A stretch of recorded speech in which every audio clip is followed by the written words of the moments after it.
on the spectacular west coast of Florida, in one of the nation's fastest-growing urban areas, you'll find one of the world's most unusual places, an unpredictable collection of delights called Busch Gardens.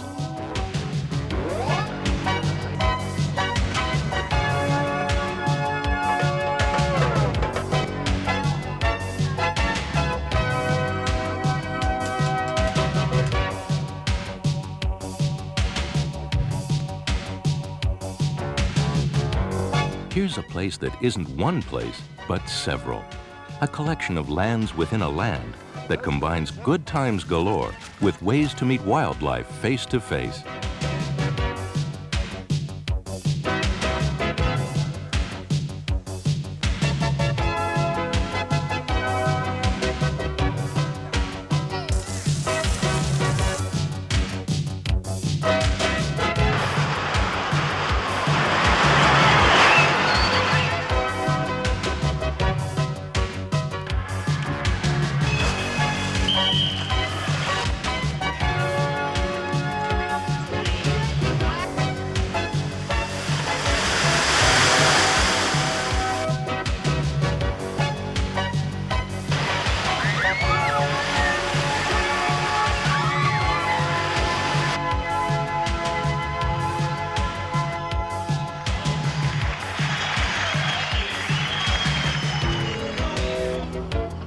It's a place where fun sits side by side with some of the world's most beautiful sights.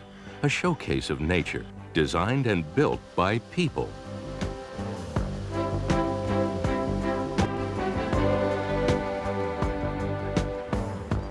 With so much to see and do here, it's no wonder that millions of guests visit Busch Gardens each year.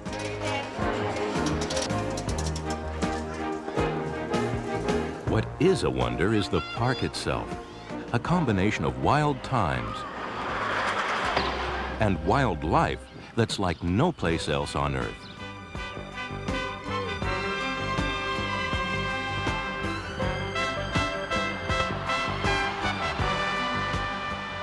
Among the thousands of animals that call this park home are many whose wildlife homes no longer support them. Like zoos around the world, Busch Gardens is providing endangered species with a new chance for survival. Here, the permanent residents find themselves in a climate that's similar to that of their native lands. Busch Gardens is absolutely unique. We have this incredible collection of animals in a situation that most zoos don't. It allows people an appreciation, not really of the wild, because there's a level at which the wild doesn't exist anymore, but it allows people an appreciation of how things should be. And perhaps we can all work towards that should be. And that's what I hope Busch Gardens gives everyone who comes to visit us.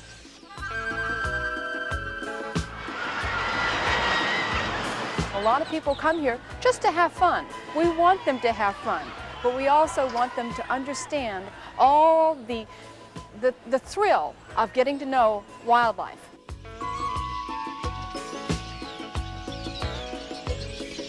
And that's what makes Busch Gardens such a special place. It's a window to the wonders of the wild, where the closer you look, the more you'll find to see. When Busch Gardens first opened its doors in 1959, visitors enjoyed a 16-acre park devoted entirely to birds and flowers.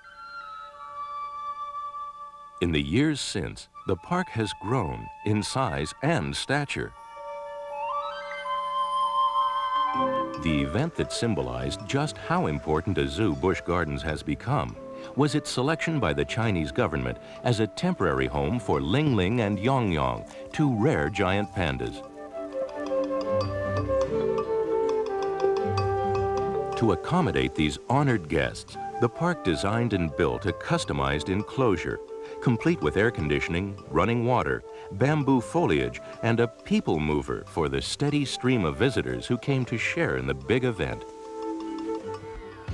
All in all, today's Busch Gardens covers more than 300 acres and is home to more than 3,000 mammals, reptiles, and birds.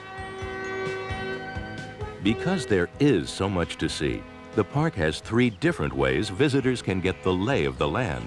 over, around, and through it all.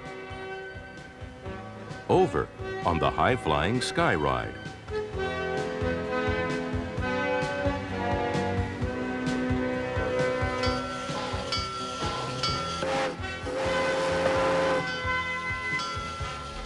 Around on one of the Transvelt Railway's old-fashioned steam engine trains.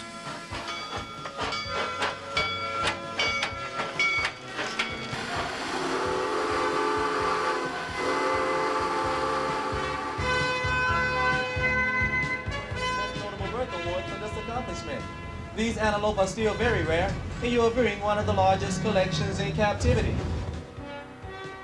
And through the heart of one of the largest animal habitats in any zoo, on the sleek Busch Gardens monorail, as it glides across the magnificent Serengeti Plain.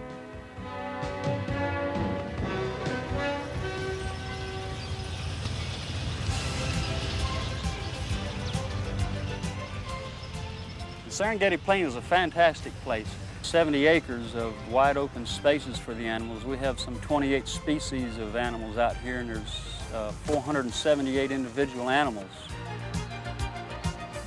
David Seeger is one of the keepers who keep track of all the residents of this home on the range. Louis Barossa also works out on the Serengeti and in Busch Gardens' well-equipped zoo kitchen, where every morning the massive job of feeding the park's huge population begins. We come in the mornings preparing all the food for all the animals, and as the day progresses, all this will be used. It's a good 7.5 hours of making food and getting it all set up, and then the feed truck will start coming in and picking up all their food. Good morning, Lou. You got everything ready for the Serengeti? Everything's ready. Take it away. Thank you. We get up in the morning and move about 2,500 pounds of grain and some 60 bales of hay, and we do all this off the back of a moving truck. We get to see the little babies when they're born, and we help the veterinary with them when they're sick or injured. We don't fence our animals in, we fence the people out, and the animals are allowed to run free as their will chooses to eat and breed and have fun, and whatever animals do, eat and sleep just as they please. In addition to the Serengeti Plain, Busch Gardens has a number of other habitats that reflect the latest scientific discoveries about the needs of wildlife creatures in captivity. A far cry from what visitors to an earlier generation of zoos encountered. Years ago, a visitor could walk right up to a cage and look through bars and see an animal in a small little cell-like structure. Now we've discovered that the animal is most important, so we've tried to create a preserve or display that looks much like you'd find in the wild, so he can behave like you would in the wild. Our tiger display is a good display both for the animal and the viewer. View the tigers from an elevated walkway so that when you look down at the animals, you see their island, you see the waterfall, you see the water, but you don't see other people because you're not looking across the display, you're looking down into it. And from the tiger's point of view, he's not looking up at you, he's looking straight across at other tigers. He doesn't see you, but you see him. And what you do see are Bengal tigers, originally found only in India. Today, they too are endangered. Like Claw Island, Busch Gardens' state-of-the-art elephant habitat is designed to please park visitors and residents. We have a large display of over an acre. They've got plenty of room to roam. They've got water to play in. They've got a waterfall to get in when they want to cool off a little bit. They've got some rock work and some trees to get them out of the sun and to provide a little bit of privacy. Even though privacy is important to these beasts, they obviously enjoy being close to people as much as people enjoy getting close to them. Here at the Elephant Wash, bath time is also playtime for visitors and elephants alike. Roman Schmidt followed in his father's footsteps when he became a professional elephant breeder more than 20 years ago. Now he houses his breeding herd here in the spectacular Busch Gardens elephant compound. As far as the display is concerned, it's fabulous. Not only for the public to view these endangered species, but for the elephants themselves. They have 100% total freedom, which makes a happier elephant, which makes the breeding a lot easier, safer. It's just a very good environment. The main reason why I'm here and why my elephants are here is to save the Asian elephant from extinction. Even though they're the most loved animal there is, most people don't know that much about them. We're trying to educate the public and trying to save them because they are very, very endangered and they're threatened with extinction. In the wild, destruction of habitats and illegal poaching are making it harder than ever for these magnificent animals to lead normal lives. It's important, then, for them to be able to breed in captivity. Yet captive breeding is the ultimate challenge in a zoo, since it requires that the animals feel completely at home in a man-made environment. The mortality rate for captive bred elephants is very, very bad for some unknown reason. We don't know yet if it's because of the institutions or it's just captivity, but we've had the most success of any private breeding program anywhere in the world. These youngsters are only two of more than 1,000 critters born or hatched annually here at Busch Gardens. But of them all, this not-so-little baby may represent one of the most remarkable captive breeding success stories in recent history.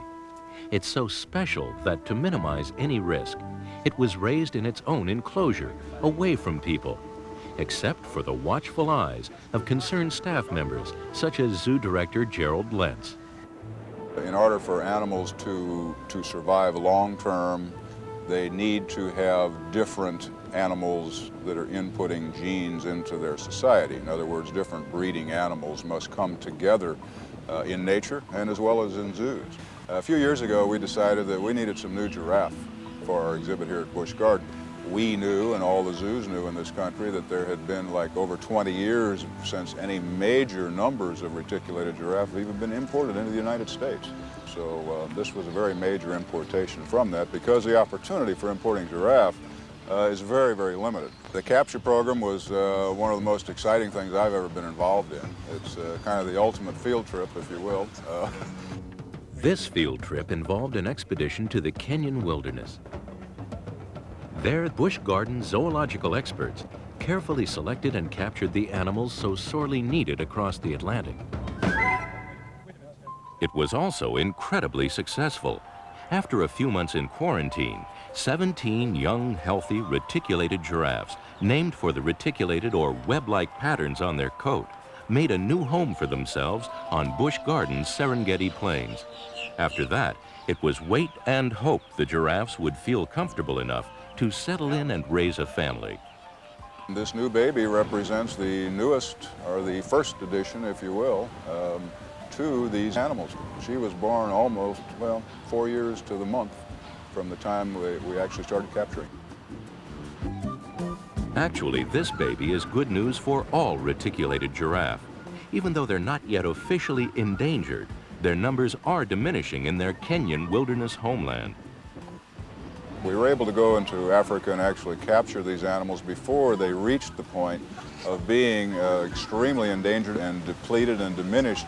The giraffe, to me, is a magnificent animal. I think that when you see it in a zoo or in captivity, it stops you and makes you look at it because it is big, it's strange, it's interesting. Giraffe are basically good-natured animals. They basically don't bother too much of anything. They're curious. They're just fascinating animals.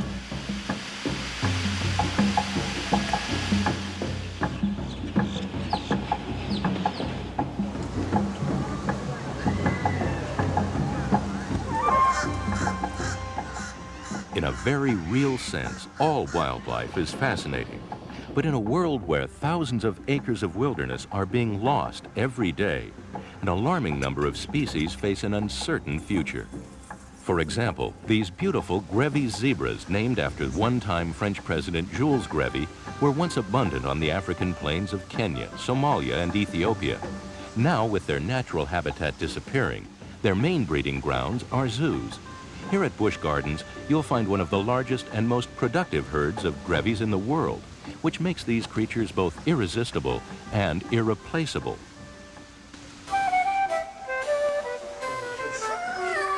Wild creatures are understandably protective of their young, and seeing baby animals up close is a rare event. Except here at the Nairobi Field Station, the animal nursery at Busch Gardens, modeled after an authentic turn-of-the-century African field hospital. The nursery has windows all around, so visitors can see everything that goes on inside.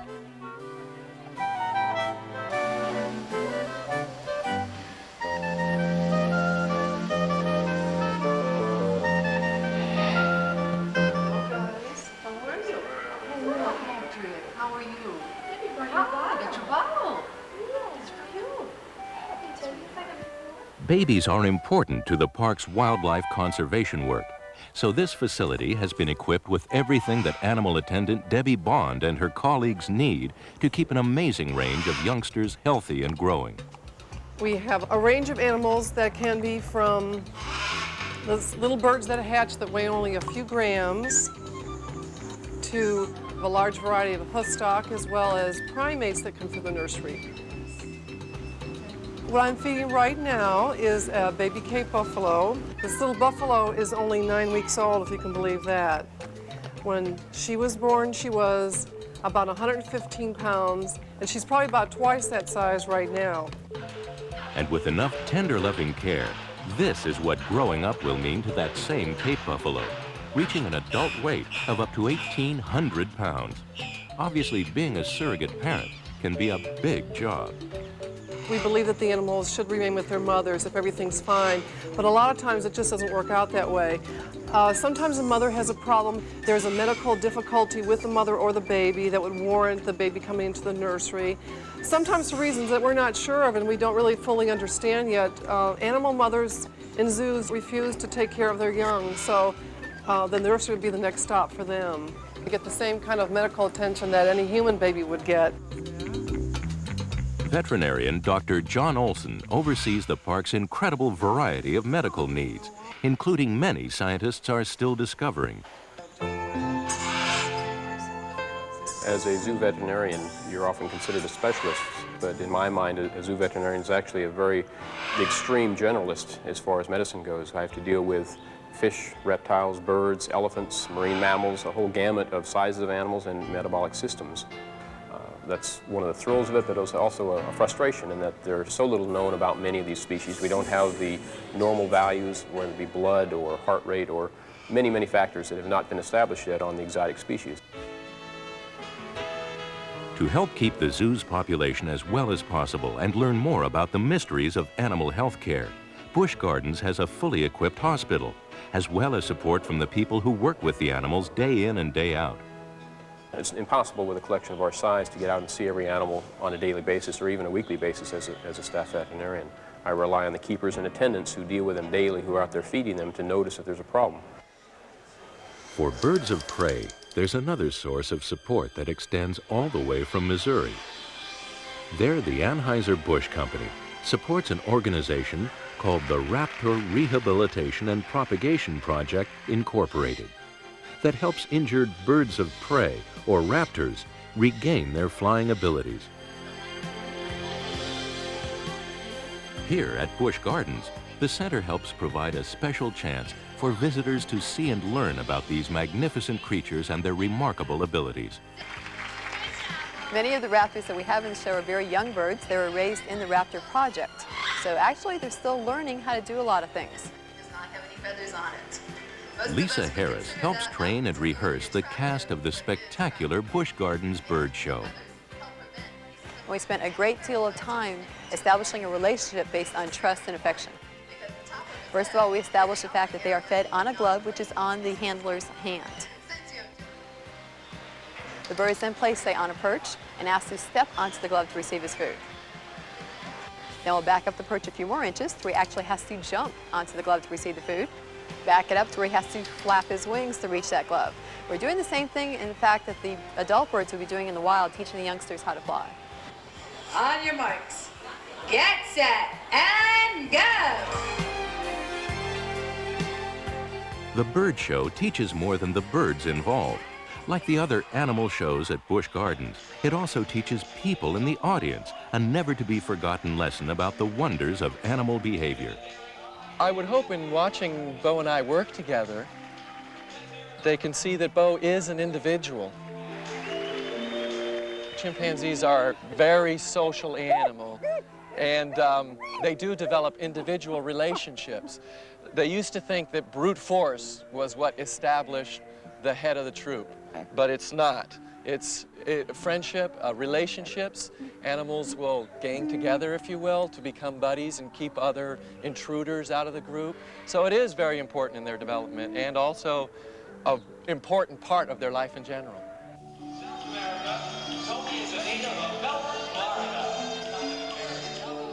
In watching us do a lot of things together, they can see that we communicate on a lot of different levels. And I would hope that by that they could tell that even though Bo and I do look completely different, we do have a lot in common. He is my friend. See